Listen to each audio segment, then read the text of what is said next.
She pressed the edge of her apron against her trembling lips, glancing up as she carried the tray of coffee across the polished floor of Bryce & Co. Cafe, the upscale cafe in downtown Atlanta.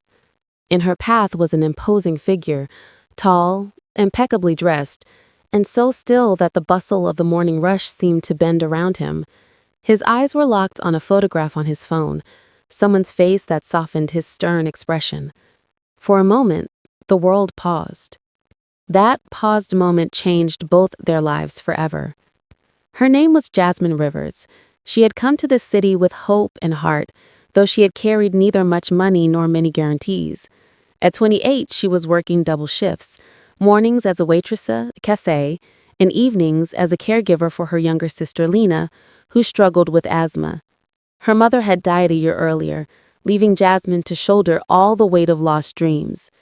She wore her uniform with quiet dignity, folding kindness into every word she spoke, greeting customers with bright eyes, offering refills before they ask, smoothing out the creases in menus, gently reminding herself that a simple smile could make someone's day.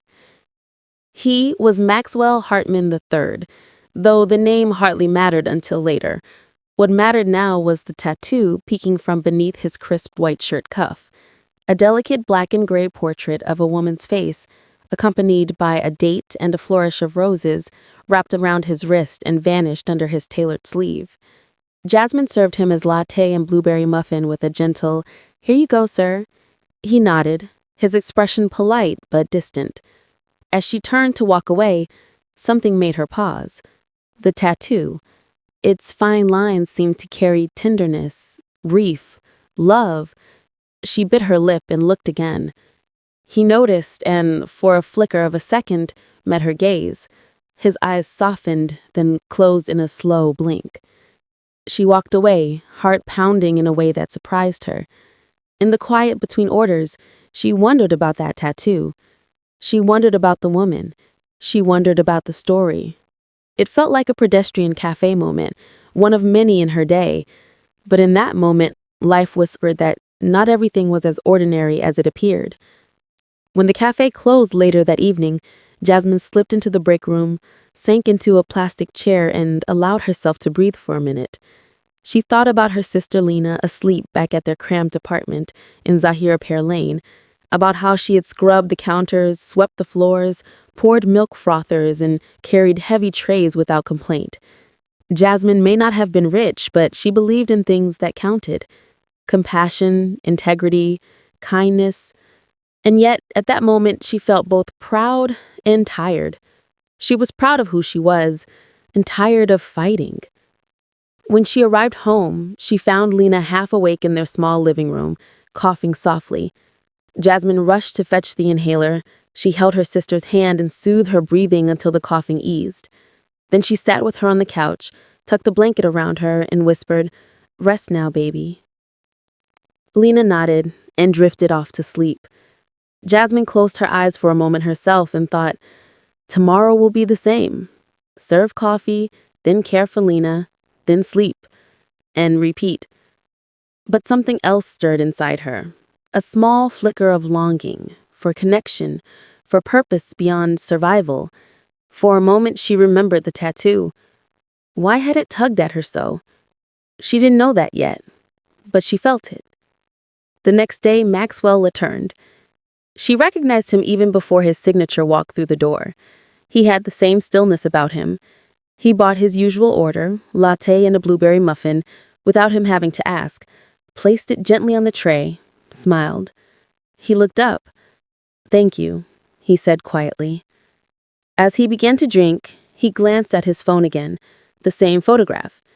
Jasmine watched him from across the room while greeting other customers. She noticed that the cafe's patrons rarely looked his way.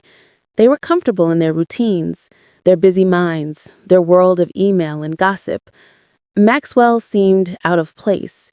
He looked weighted by something more. Mid-morning, the cafe owner asked Jasmine to help with an outside event, a charity brunch scheduled for the following weekend. The owner, Mrs. Bryant, said, "We'll be serving over 100 people, Jasmine. I know you're good with the rush. I need you." Jasmine nodded. The thought of more hours and more work made her sigh, but in her gut, She felt the rightness of it. "I'll be there." She served Maxwell again, and this time as she walked away, she overheard him speak into a phone, his voice low. She would have loved this place, yes. "I'll bring her here. Next week?" He ended the call, closed his phone, and for a moment looked at the tattoo on his wrist. Jasmine, somewhere in the back of her mind, registered the words, "She would have loved this place." It caught her. She knew then the tattoo wasn't just art. It was a memory, a tribute, a love preserved. At home later, Jasmine couldn't sleep. Her thoughts traced over the kind of man who carried such a tattoo, the discipline of losing someone yet wearing their face on your wrist. She thought about love and grief and how sometimes they lived side by side. She thought about how often she was invisible in the cafe, how people came and went without noticing her name. She thought about how Maxwell seemed invisible yet distant, carrying his grief like a small hush. She closed her eyes and imagined walking up to him and saying something simple. "That's a beautiful tattoo. Who is she?" But she didn't. She tucked her bouts away, told herself it was none of her business, and surrendered finally to sleep. The day of the charity brunch arrived. The event was held in the spacious ballroom of a local community center. 1. Overall theme. Core message. Small acts of kindness can change lives, transforming grief into purpose, invisibility into leadership, and ordinary people into catalysts for hope. Tone. Emotional, realistic, warm, quietly powerful. Genre. Motivational drama, inspirational realism. Mood. Hopeful, introspective, tender. A blend of melancholy and renewal. 2. Visual style. Lighting. Soft, natural light with warm undertones. Golden hour, morning sunlight, cafe lamplight. Use soft shadows and diffused reflections to evoke intimacy. Warm, glowing ambience, like sunlight on polished wood or reflection through coffee steam. Color palette. Warm neutrals, beige, cream, honey brown, soft amber. Accents, muted blues and rose tones for emotional balance. Symbolic contrasts. Warm light equals kindness and connection. Cool tones equals grief and isolation. Camera mood. Gentle camera movements, slow pans, focus pulls on small gestures, hands, eyes, a coffee cup. Depth of field storytelling. Focus on one person in a crowd, blurring the background to symbolize isolation or clarity. 3. Character design. Jasmine Rivers. Age 28. Appearance. Medium-length hair tied neatly, simple cafe uniform, expressive eyes full of quiet strength. Aura, warmth, humility, inner strength beneath modest exterior. Evolution. From weary waitress to radiant leader, wardrobe gradually transitions from muted tones to confident pastels and whites. Symbol, apron to blazer. Symbol of transformation. Maxwell Hartman 3. Age, late 30s to 40s. Appearance, tall, composed, grief in eyes softened by kindness. Always dressed immaculately, dark suits, white shirts. Signature detail, tattoo of his late wife's face and roses on wrist, always subtly visible. Aura, dignified vulnerability. Symbol, the tattoo, grief to generosity. Lena Rivers. Age, 13 to 15. Appearance, frail but bright-eyed, symbolizes hope and innocence. Role, emotional anchor for Jasmine's decisions. Color symbol, wears light colors, yellow, pink, soft lavender, sunshine and shadows. She had never allowed herself the luxury of ambition beyond the next paycheck. Yet here was someone offering faith in her, offering a chance to build beyond survival. She wrestled with fear. She wrestled with guilt. Was she too much to ask? She wrestled with the loyalty to Lena. What if something changed? She wrestled with belief. Was she worthy? One evening, as she sat beside Lena's bed after her sister's inhaler dose, Lena stirred and whispered, "Hey, Jazzy, you're smiling." Jasmine pressed a kiss on her forehead and whispered, "I'm just thinking is all." Lena closed her eyes again and murmured, "You deserve sunshine too." Jasmine's heart did flips. She realized even in her most modest of worlds, she had forgotten to allow light in for herself. She decided. She wrote Maxwell the email accepting his offer. She wrote that she would attend the leadership program.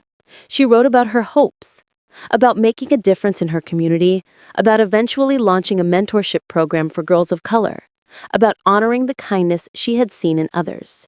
She included a photo of her and Lena, a modest picture, but full of love. Maxwell replied within hours, "Welcome aboard. Let's change lives, starting with yours." And for the first time in a long time, she believed that could happen. Months passed.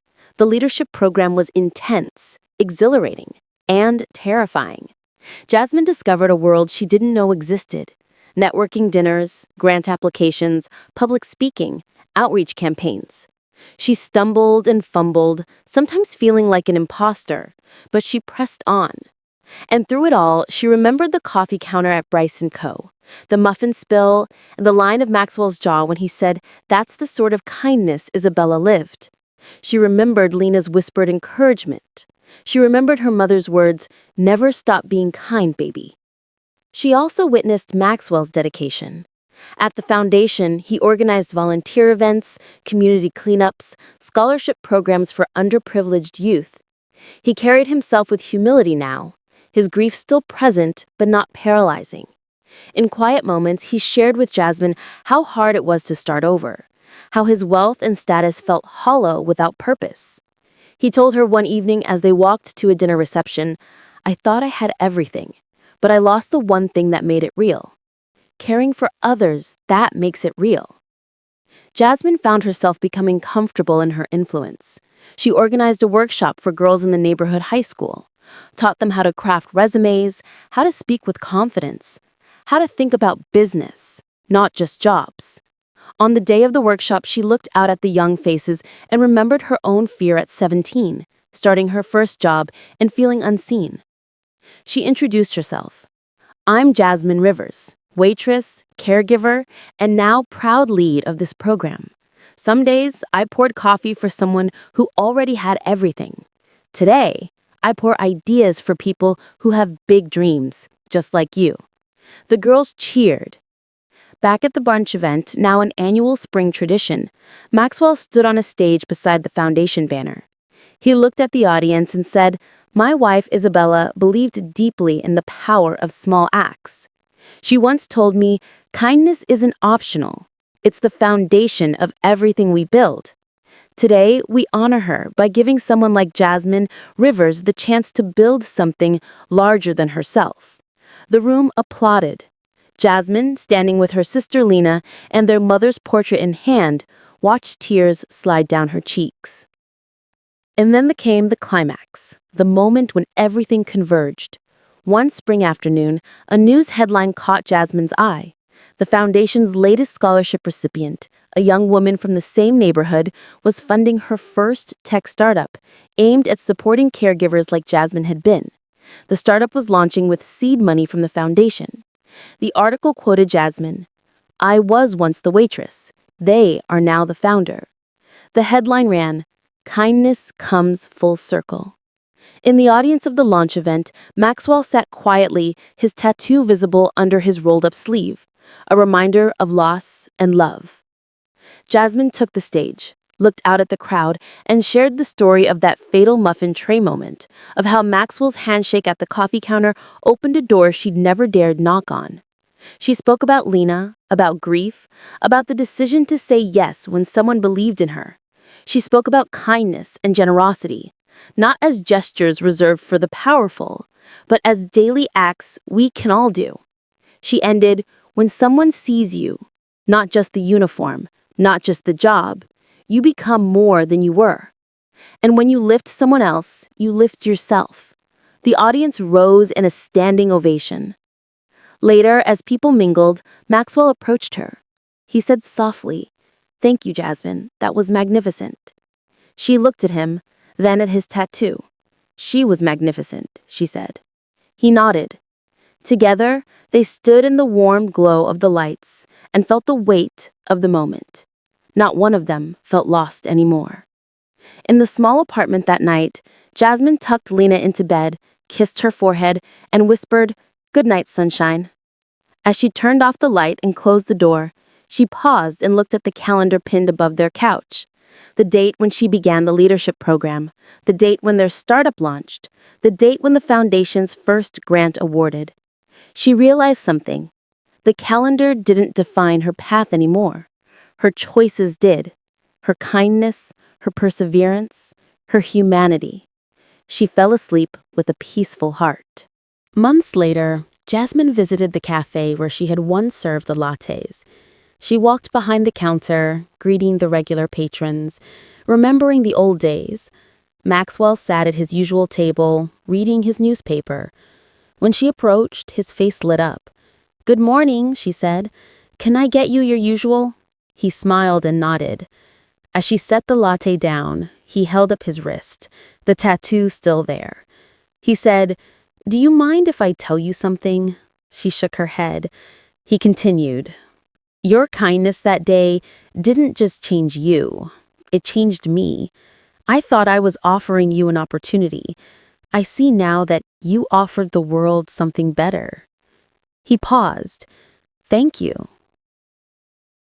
In that moment, a simple cafe table carried the weight of journeys, loss and hope, service and transformation. Jasmine looked at the tattoo again and realized it wasn't just about memory. It was about living what the memory meant. Maxwell's late wife wasn't just honored in ink, she lived in actions. The story of Jasmine Rivers, the waitress who froze seeing a tattoo and then helped spark something greater, spread quietly through their city. People in the neighborhood whispered about the young woman who cared for her sister and now ran a mentorship program. They spoke of the billionaire who humbled himself and gave trust to someone unexpected.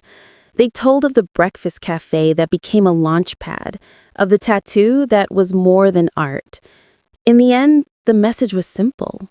Kindness matters. We may never know which of our small gestures alters another person's horizon. The waitress didn't know the meaning of the tattoo when she served the coffee, but her stillness, her respect, drew the billionaire's attention, not for what he had, but for who she was. And that recognition changed everything. They say that when one heart opens, many follow. Jasmine's heart opened. Maxwell's heart opened. The community's heart opened. And in that opening, a ripple of hope extended far beyond the boundaries of the cafe, far beyond the grief of a lost wife, far beyond the mana of a scholarship program.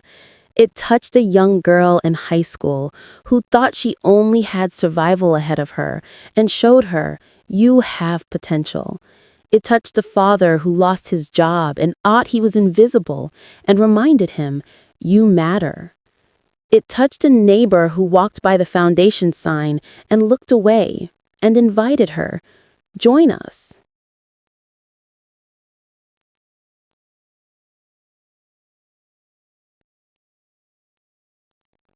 Years later, Jasmine stood at a podium in the very ballroom where the first brunch happened. She was no longer a waitress. She was the founder of the Rivers Community Initiative, a nonprofit that supported working caregivers, provided scholarships, and offered mentorship. She opened her speech. When I walked into this room years ago, I was carrying a tray of coffee and a heart full of fear. But someone believed in me before I believed in myself. She looked across the audience at Maxwell, who sat in the front row with his tattoos still visible. She asked me to help allocate a donation, but in truth, he helped unlock something inside me. She paused, and now I invite you, be someone's unlocking moment. And after she spoke, someone approached her, a young woman in a waitress uniform. She nodded and said, "Thank you. I want to do what you're doing." Jasmine smiled, placed a hand on her shoulder. She said, "Begin with kindness. That's how we start." That night, after the event, Jasmine and Maxwell walked outside under the city lights. Lena sat between them, laughing with a friend from the nonprofit. They paused under a street lamp. Maxwell said, "When I look at the tattoo, I remember Isabella. But thanks to you, I also remember what she believed, that every human act of kindness echoes." Jasmine leaned on his arm. She said, "Thank you for seeing more than my uniform." He said, "Thank you for being you." They stood in silence for a moment, the city humming around them. And so the story ended not with a grand flourish, but with a gentle sunrise of possibility. One day, the waitress serves a coffee. Another day, she steps into leadership. One man marked his grief with ink, then marked his life with generosity. And a community found its heart in two ordinary people, one serving, one grieving, who decided to believe in something larger than themselves. Because in the end, what matters most is this: we may all carry scars, memories, duties, but kindness doesn't ask for perfect. It asks for presence. It asks for a willingness to see someone fully, to acknowledge their struggle, and to offer help without expectation. And when we give that, we invite transformation, not only for the other, but for ourselves. So if you ever feel invisible or overburdened or unsure, remember Jasmine Rivers carrying coffee, noticing a tattoo, offering a smile. Remember Maxwell Hartman seeing grief on his wrist, realizing service beneath his status, and trusting a waitress with his wife's legacy.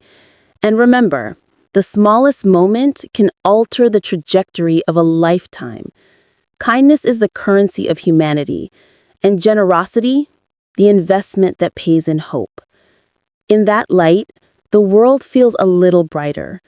And you, yes, you, may be the unexpected one who helps someone believe again.